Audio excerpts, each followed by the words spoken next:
Good day, class. So, let's continue our discussion on annuity. Tapos na tayo sa ordinary annuity, last lesson natin or last meeting natin, ano? So, review muna tayo ng ating ordinary annuity. So, here is an example. Oops, lumabas yung ating example. Here is a sample cash flow ng isang ordinary annuity. For example, nang hiram tayo ng pera dito, present value. So, yung present value na yon, pwede natin siyang palitan pwede natin siyang bayaran through amortization. 1, 2, 3. Year 1 to 3, year N. And dito tayo nag-start ng ating payments. Okay? Ay, bakit ko nga ba dinodrawing yan? Hindi ko na nga pala kailangan drawingan yan.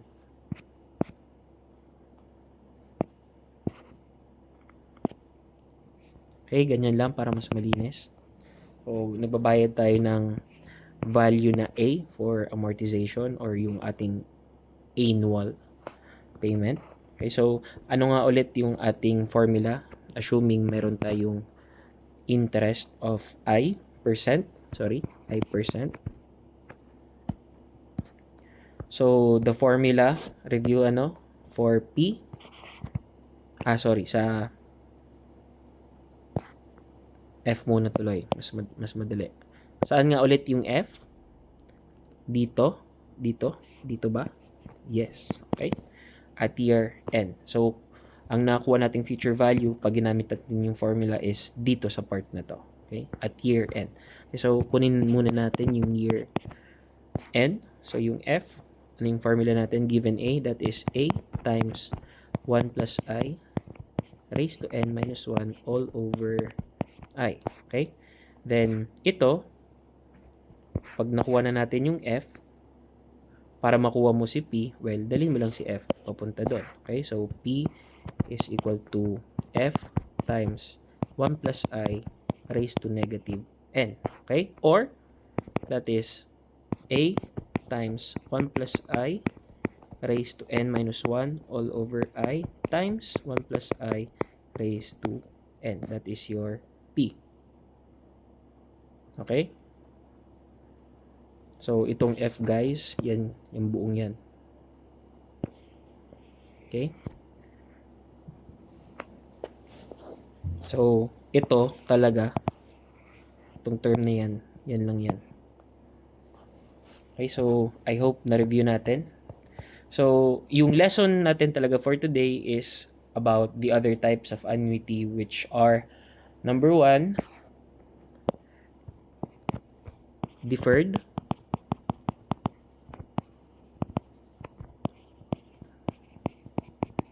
Number 2 is annuity due. And last is perpetuity. Or mga tinatawag ng na perpetuity. Tara, So, deferred annuity. Ano nga ba ang difference ng deferred annuity sa ordinary annuity? Okay, so yung deferred annuity, guys, ayun lang, may deferral lang. Yung first payment niya, instead na magbayad siya, for example dito, instead na magbayad siya agad, after 1 year, dinidefer niya muna yung kanyang payment ng M years. Okay, so let's draw that. Here's our CFD. Year 0. So, let's say, nanghiram siya dito ng P. 1, 2, 3, 4. Let's say, nag-defer siya ng payments ng 4 years bago siya gumawa ng unang payment. 1, 2, 3, 4, 5, 6, 7, 8, 9, 10. Okay, so let's say ganyan yung itsura ng kanyang payment plan. Dito siya nagbayad. Nag-start siya ng bayad at year 4. Okay, so this is yung kanyang A. So, ganito guys, ano ang gagawin nyo? I-label nyo na to agad. This is your, kung ito yung kanyang N, no? Sorry, but capital yan. Small n. Ibig sabihin, ito yung kanyang payment period, or yes, kung ilang years siya nagbayad, actual na nagbayad, that is your N. But, kailangan rin natin labelan itong deferral years niya as M. Bakit? Kasi guys, kahit na mukhang hindi kita, pero nag-i-interest na po sa mga years na yan yung ating inutang na P. Okay? Kahit dito ka mag-start ng bayad, well, nag-garner na yan ng interest dito sa year 1, 2, 3, and 4. Okay, so yun yung kanyang difference. Say, paano natin kukunin yung ating future value? Okay, so dito pa rin yan guys. Kapag kumuha ka ng F. Okay, so ganun lang din ulit. Pag nagko-compute tayo ng F, same lang yung ating formula for ordinary annuity. That is A times 1 plus I raised to N minus 1 all over I. Okay? So, nakukuha lang natin is, kumbaga, itong kanyang mga payments na ginawa, kinuha lang natin yung kanyang future value para lang normal annuity, no? Parang dinisregard lang natin itong part na to. Ay, sorry, hindi yan. Hindi kasama yung 3. Ito lang, no? Diba? Pag ganyan mo siya titignan, yung nasa right side, i-disregard mo yung naka-highlight na yellow, parang ordinary annuity lang siya. Okay, but the difference is, I mean kapag yung F yung kinukuha natin. Tama ba? Okay, but the problem is, kailangan natin kunin din si P. So, kung kanina, sa ordinary annuity, ibabalik mo lang siya parang 1N or 1 period before the start of the payment, no? May 1 year ka lang before, dun mo lang siya dadalhin. Dito naman sa ating deferred annuity, hindi mo siya pwedeng gamitin yung formula kanina, kasi kapag ginamit mo yung formula natin kanina, madadala mo lang siya dito. Okay ba?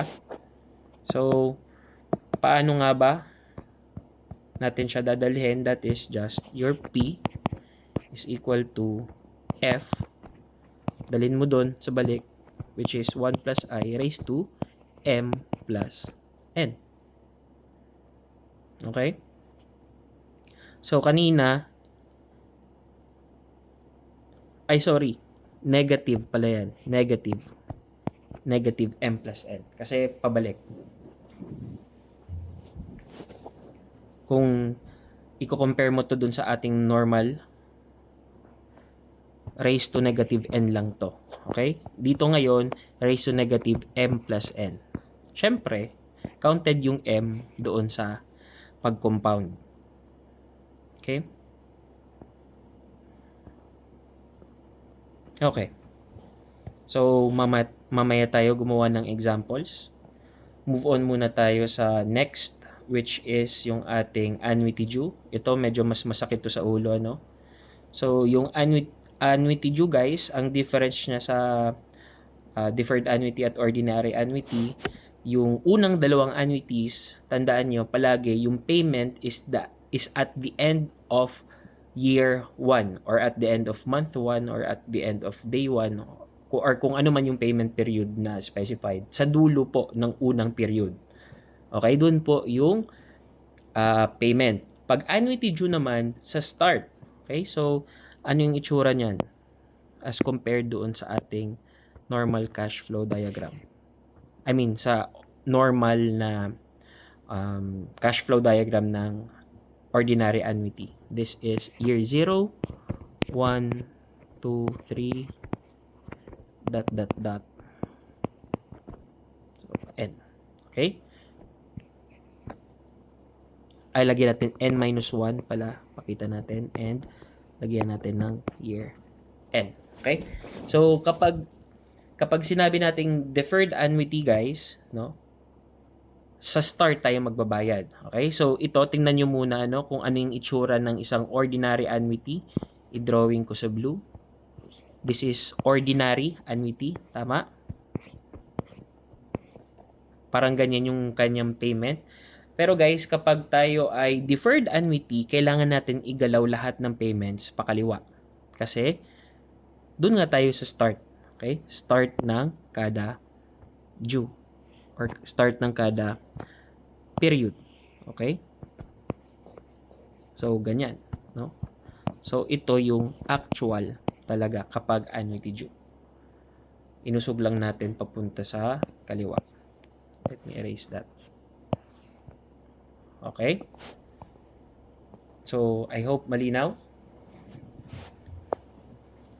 Okay, so paano natin kukunin yung P at V values? P at F pala, sorry. So, guys, yung P, kapag annuity due, dito pa rin yan. Okay? Huwag kayong malilito na ang gagawin nyo is magdadala kayo papunta doon sa 1 year before or 1 period before. Mali po yan. So, bakit nga ba mali? Kasi, nag-coincide siya doon kasi nagbayad siya agad eh. No? Kung compare mo doon sa, sa ordinary, pakahiram niya dito, parang ganito nangyari. Nanghiram siya at year 0, at the end of that year, saka lang siya magbabayad. Pero kapag annuity due, parang nanghiram siya dito, no? Pero maghulog na siya agad. So kumbaga, sabi mo maghuhulugan ka ng 10,000, manghiram ka ng 10,000. Sabihin natin ang annuity mo is 1,000, no? 1,000 yung babayaran mo agad-agad. So parang ang ginawa mo is pakayaran mo ng 10,000, binalik mo agad yung 1,000, parang 9,000 na lang yung hiniram mo. Ano? So parang ganun yung logic niya. Okay, so paano natin i-compute ito? Okay, so i-try natin. Oops. Ano yun na pink? So, tingnan nyo to guys, ano, kung ma-imagine nyo. Isipin nyo yung pink muna yung ating i-consider para lang pumasok dun sa ating formula na P. Okay? Kasi 'di ba, ang P natin, the formula is 1 plus I raised to N minus 1 all over I times 1 plus I raised to N. Tama ba? Kung kunwari, ano, kung sakali lang na itong pink lang talaga yung ating annuity, tas gusto mo kunin si present value, which is this one, itong P, tama na ito. Tama ba? Itong formula to. Tama na yan. But then, ang hindi pa natin na-consider is yung payment na ginawa niya dun sa una pa lang, which is this one. Diba? So, simple lang. Plus A ka lang. Tama? Without interest. A lang. Kasi, parang yun eh. Parang nanghiram ka ng 10,000, tas binalik mo lang din agad yung 1,000 the same day.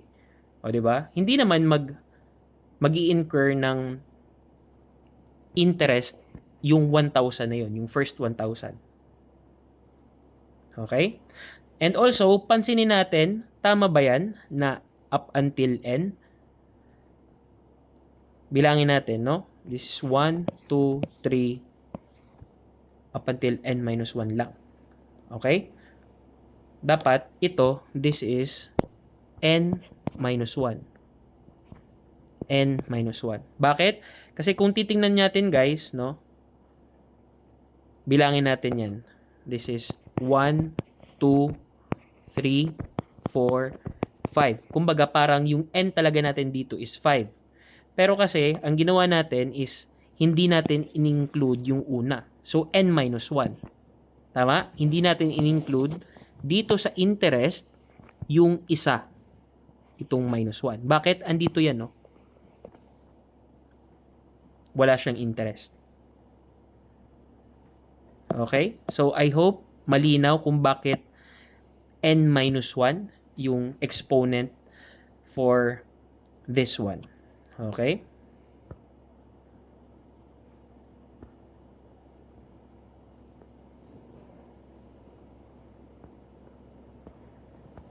Okay.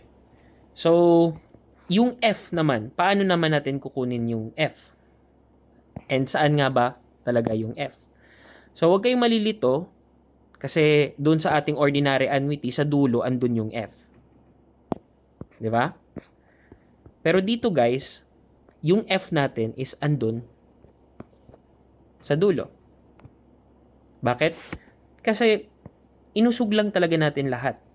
No? Yung payments lang talaga yung inusog natin. Pero yung ating reference point ng P at yung ating F, hindi yan gagalaw. Diyan lang yan. Kumbaga, yung payments natin na dapat isusulat ko in what color?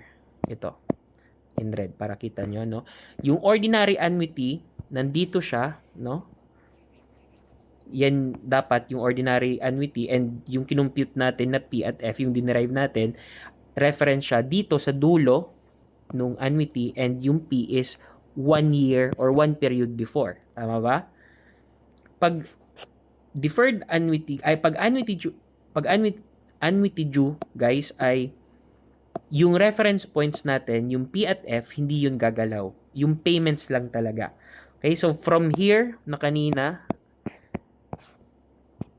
from here, dapat, which is yung para sa ordinary, ginalaw natin papunta dito sa pink, which is dito. Okay? Kita ba?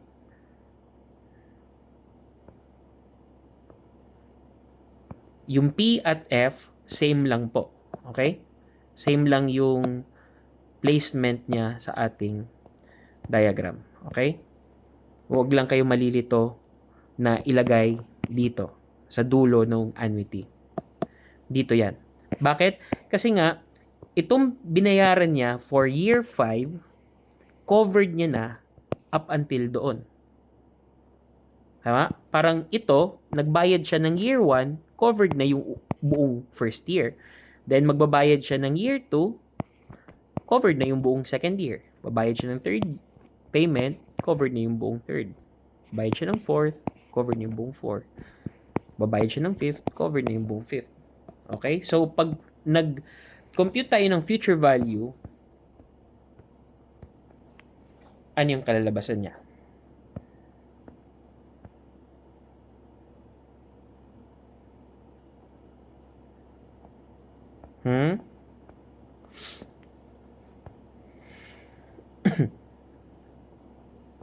So, sige, no? I-try natin.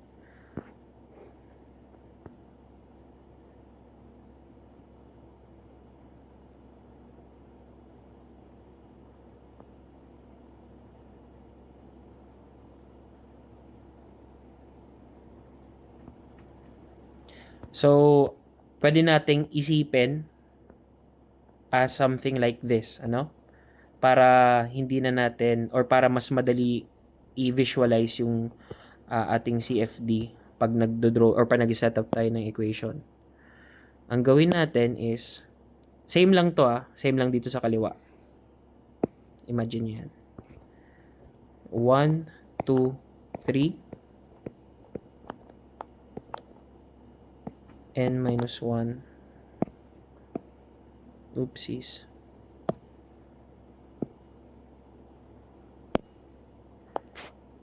n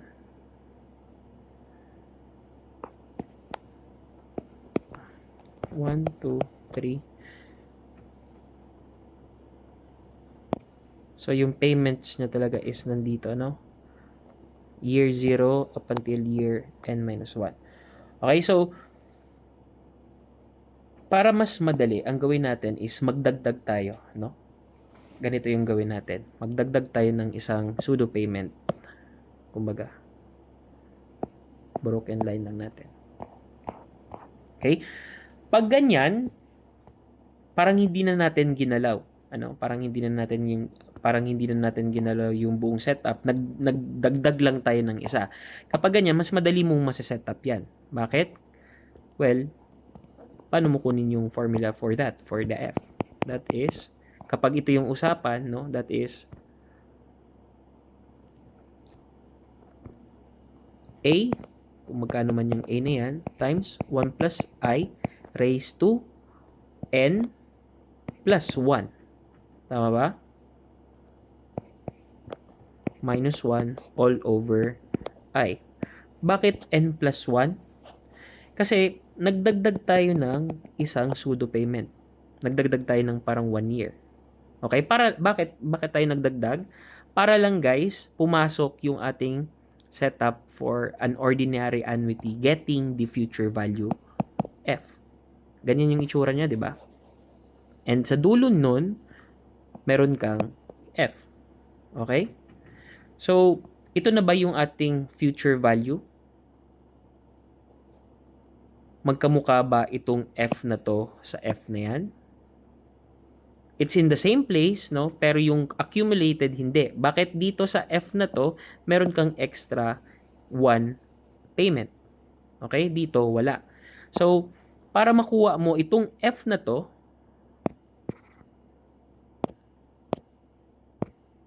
para makuha mo yung F na yan, kailangan mo lang mag-minus A. Okay?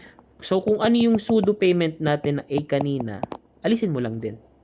Okay? Parang pinilit lang talaga natin na maglagay dyan ng pseudo A para pumasok yung ating formula. This one.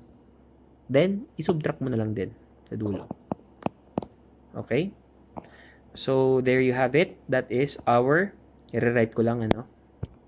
Ang F natin is 1 plus I raised to N plus 1 minus 1 all over I. Oops. May times A pa pala, no? Minus A. Okay? So, ayan. Medyo nakakalito talaga yung, annuity due. Okay? Pero, ito lang yan. Ito yung kailangan yung sauluhin for annuity due.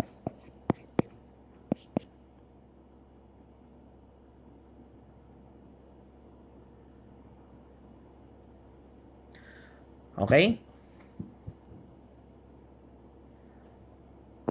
Okay. Sige, move on tayo sa last topic, which is perpetuity. So, anong itsura ng perpetuity? Magbayad ka ng 1, 2, 1, 2, 3, dot, infinity, no? So, dito guys, wala tayong future value. Bakit? Kasi hindi naman natin alam kung hanggang saan yung infinity na yan, no? Wala naman tayong placement ng F as reference point. So, kasi yung infinity, itong bar na to, palagi yan gumagalaw papunta dun sa kanan. Kasi infinity yan, tama ba? So, hindi talaga natin malalagyan ng future value yan. But, pwede natin yan makuna ng present value. Okay?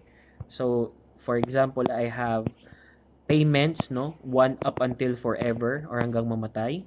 Katulad ng insurance, ganyan. Charot. So, ayan paano natin kukunin yung ating P? So, ganun lang din. Normal or sa ating ordinary annuity, what is the formula? That is P equals A times 1 plus I raised to N minus 1 all over 1 plus I raised to N times I. Okay? So,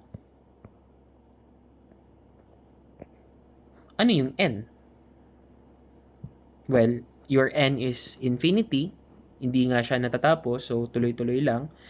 So, input lang natin dyan yung infinity.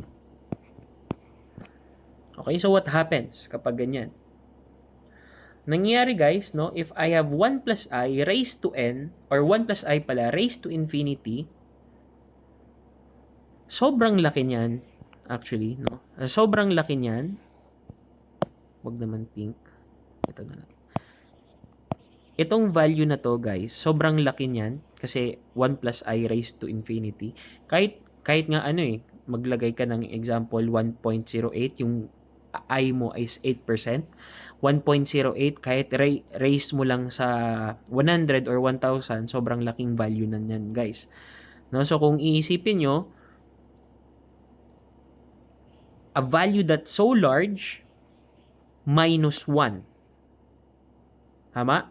Divided by the value that is so large, no? So parang kung ano man yung value na yan, let's say ilagay muna natin yan sa x, no? Yung 1 plus I raised to n, which is a very big number, raised to n, gawin nating x, okay? So ang itsura nito, itong naka-highlight na to, ay sorry, hindi pala highlighter yan, is x minus 1 all over x. Tama ba?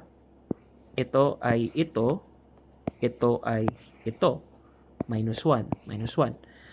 Kung iisipin nyo, guys, kung ito ay palaki ng palaki, sobrang laki nito, itong minus 1 natin is negligible na siya. Isipin mo, ito ay, ano na to, 10 million. 10 million yung x natin, 10 million, 10m minus 1 divided by 10 million. Sobrang negligible na nung minus 1. Okay? So, kapag ganyan, guys, pwede nating sabihin that itong numerator, 1 plus I raised to infinity minus 1, kapag sobrang laki na, kasi infinity na, it's as if negligible na si negative 1. So, kung negligible na si negative 1, bakit hindi ko na lang alisin? No? Kapag inalis ko yan, guys, well, magka-cancel yung numerator at denominator. Okay? So, ang ating present value actually is just a over I. Okay? So, this is the present value of our perpetuity. A divided by I. Okay? So, sobrang basic na lang yan, guys. Hindi na natin bibigyan ng example yan. 3 na lang yan, no? Yung I ka pa doon, sigurado ka na doon. Pag may nakita kang percent, yun na yun, di ba? A, well, yan lang naman na dalawa yung pwedeng hanapin dyan eh. If meron kang perpetuity na amount is ganito, A, i-divide mo sa interest, edi makakuha mo yung present value. Yun lang yun. Sobrang basic lang. Okay? So, ayan, I hope naintindihan yung 3 types ng annuity. Yung deferred annuity ay parang ordinary annuity lang, pero minove lang natin yung first payment. Yung annuity due is, yung payments natin is made on the first day of each period, no? Or sorry, not day, kundi start of each payment period. And yung ating perpetuity is, ayan, walang hangganang bayaran. Okay, so gawa tayo ng example. Ayan. Number 1 is a man owes 10,000 with interest at 6% payable semi-annually. What equal payments at the beginning of each 6 months for 8 years will discharge his debt? Okay, so keyword, no? Payments at the beginning of each 6 months. Okay? So, pwedeng yung M natin, no, yung N natin, instead na isipin natin na per year, isipin na lang natin na parang per half year. Okay? So, gawa tayo ng CFD. A man owes, ayan, okay? So, 8 years daw. So, meron tayong how many half years in 8 years? So, meron tayong 16. Tama? So, 1, 2, 3, dot. So, this is 1, 2, 3, and this is 16. Okay? So, sabi, a man owes 10,000. So, nangutang siya ng 10,000. Nagkaroon siya ng 10K dyan. With interest. So, I equals, later na. So, ang tanong, what equal payments? Ito, tinatanong. What equal payments at the, So, mali ko dyan is at the beginning, no? So, ayun na nga, ano? So, kailangan kong ilagay dito yung 15 para mas mapansin nyo. This is 15 and this is 16. Okay? So, bakit ko nilagay yung 15? Kasi guys, kung kanina, kung yung ginagawa ko, ganito yung itsura, mali po yan. Bakit? Kasi yung payments dito, ang ginawa is nasa dulo ng kada period. Pero since ito ay payments at the beginning, so ito guys ay isang example ng annuity due. Okay, so i-move natin yung ating payments dito. And up until 15 lang siya. Okay? Kuha po ba?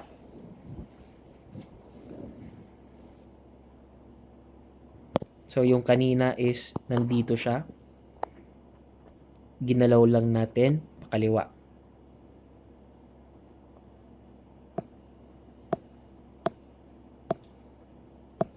Okay, so I hope clear.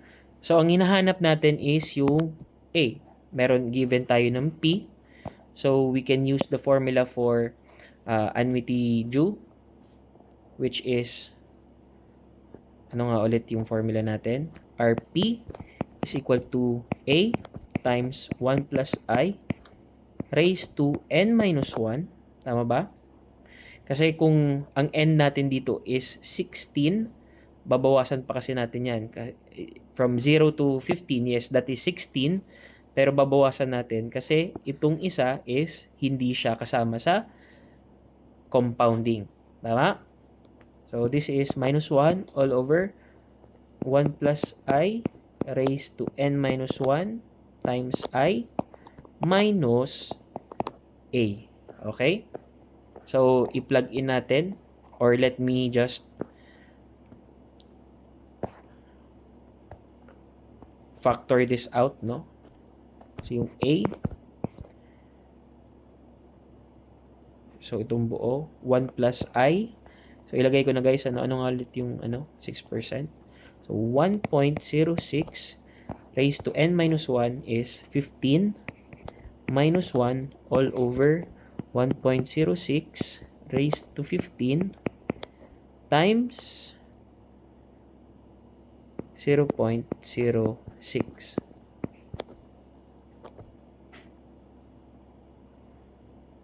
Okay, so that's the first minus 1. Okay, so nilabas ko guys yung ating A. And that is equal to 10K or 10,000.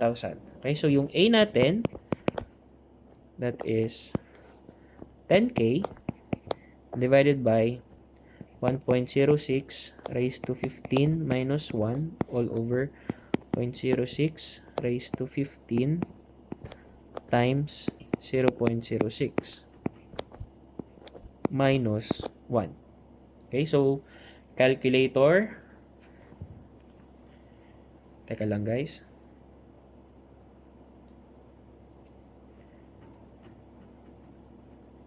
Pakitry din sa mga calculators nyo. 10,000 divided by 1.06 raised to 15 minus 1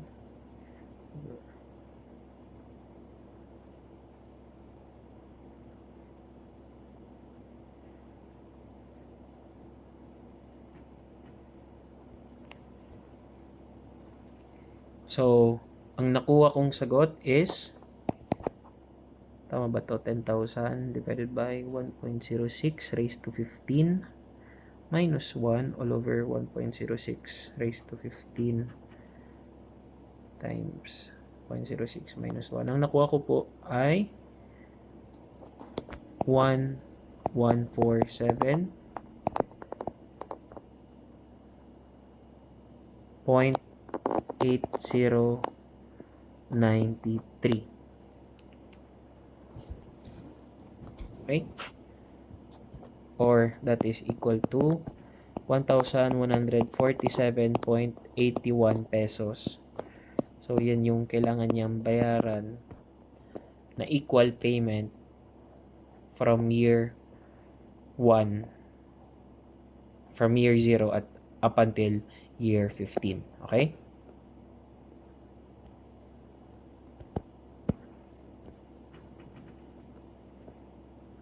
Okay, so kuha ba, let me just double check my solution.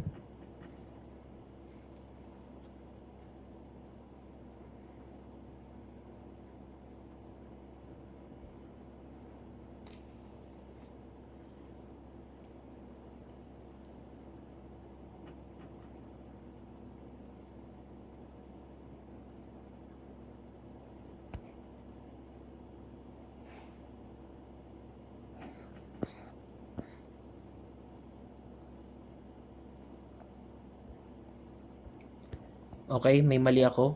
Ano yung mali ko? Tingnan nyo yung P. That is plus A pala dapat. Ano? So, plus. So, ito ay plus. So, ito rin dapat ay plus. Okay, so let me erase this. So, importante talaga guys na mag-double check ng answers. So, kaya, sana maging practice nyo din yan na kahit natapos na kayo mag-solve, wag muna kayong mag-move on dun sa sunod. I-review nyo muna from start to finish yung nagawa nyo. Actually, hanggang ngayon, check ko pa rin. Okay? So, plus A pala yan, guys. Okay? So, sorry. Ayan, no? Yun yung ating formula for P. Okay, so, ang tamang sagot, let me calculator.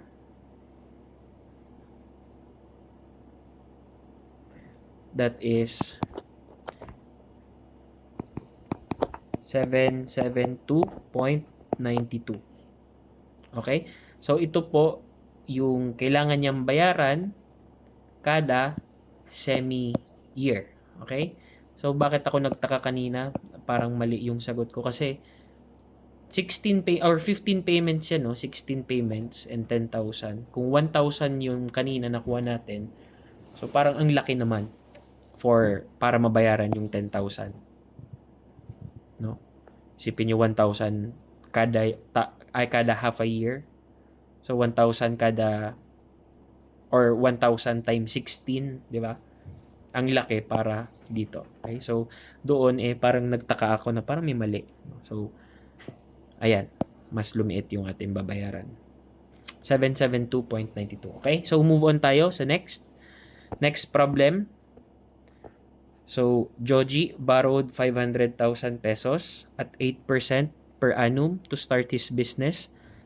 If he projects that he could only start payments at the end of year 3, how much must he pay yearly to pay his debt 10 years after he first borrowed the money?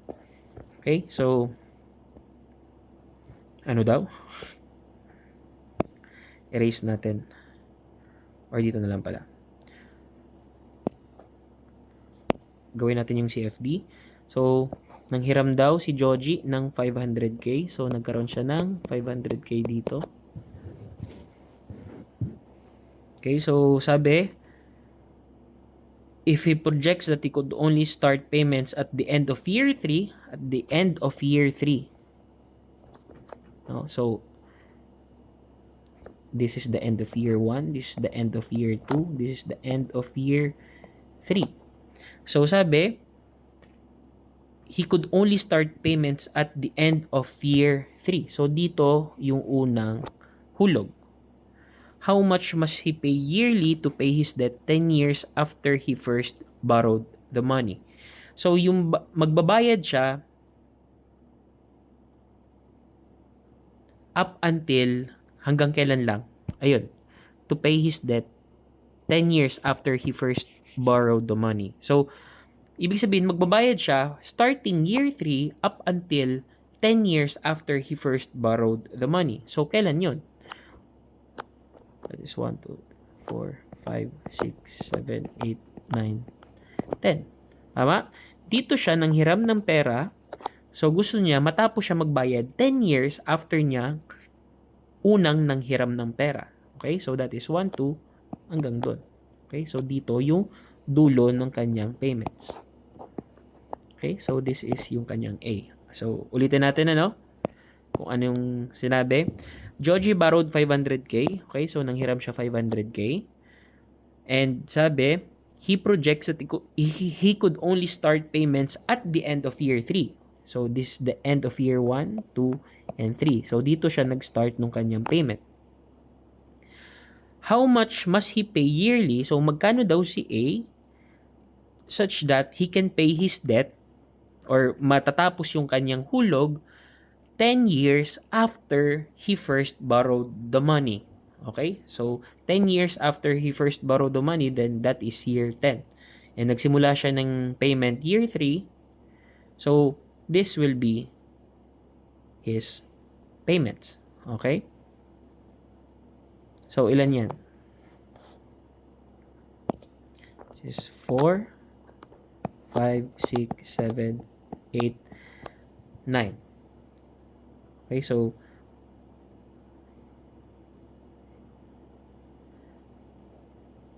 yung n natin dito is n natin is 8.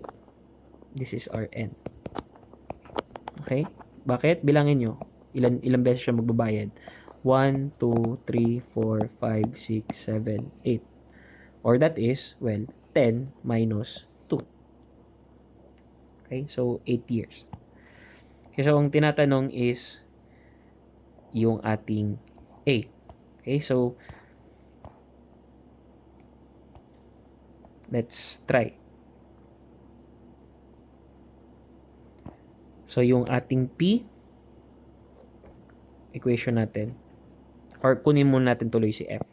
Our F is A times 1 plus, ano nga ulit yung I? I is 8% per annum. Okay, so that is 1 plus I raised to N minus 1 all over I. Okay, so makuha natin yung F natin dito. Then, ibabalik lang natin siya pabalik.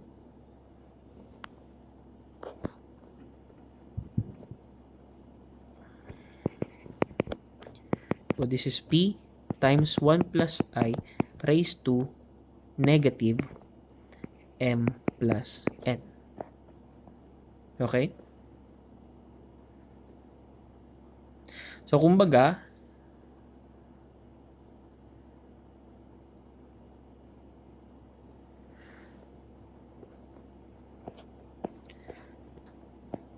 ayan, let's input pala muna, ito. So, this is A times 1 plus I raised to N minus 1 all over I times 1 plus I raised to M plus N. Okay? So, yung A natin, yan yung hinahanap. So, yung P pala natin, that is 500k. Yan yung unang hiniram ni Joji. So, A times 1.08 raised to, ilan yung N natin? That is 8. 8. Minus 1 all over 0.08 times 1.08 raised to, ang N natin is 8, ang M natin is 2. Okay, so that is 10. Okay, so ang A natin, that is just 500k divided by 1.08 raised to 8 minus 1 all over 1.08 raised to 10 times 0.08. Okay?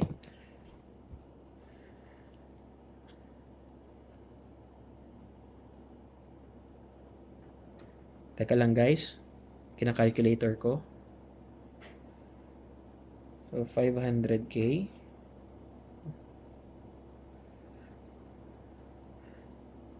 (1.08) raised to 8 minus 1 1.08 raised to 10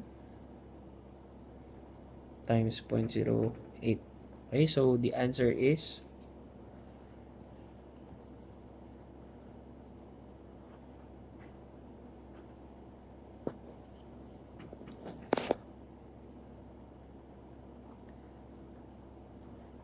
1.08 raised to 8 minus 1 all over 1.08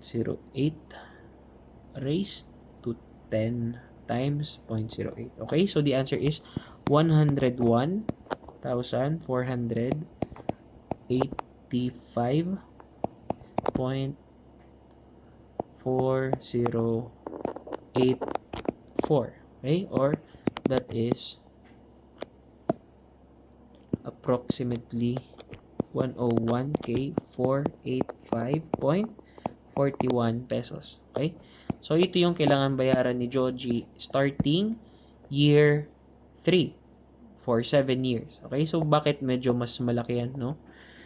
Kung 8 times lang naman ako magbabayad, 8 times naman ako magbabayad ng 100k. O, di ba? Kung iisipin mo, kung i-add up mo yan, around 800k na dapat yon. Okay? Pero hindi binabayaran rin natin dyan yung interest. And take note that even ka pa magbayad, nag-garner ka na ng interest dito sa unang 2 taon na hiniram mo yung pera kahit hindi ka pa nagbabayad. Okay? So, that's it. Okay? So, I hope nakuha lahat, naintindihan. So, ayan lang mga kailangan yung tandaan. Deferred annuity and annuity due and perpetuity. So, nagawa natin ng examples, yung unang dalawa, deferred and annuity due. Well, yung perpetuity guys, sobrang dali na lang yan, 3 variables lang yan. Okay, so, that's it. Thank you.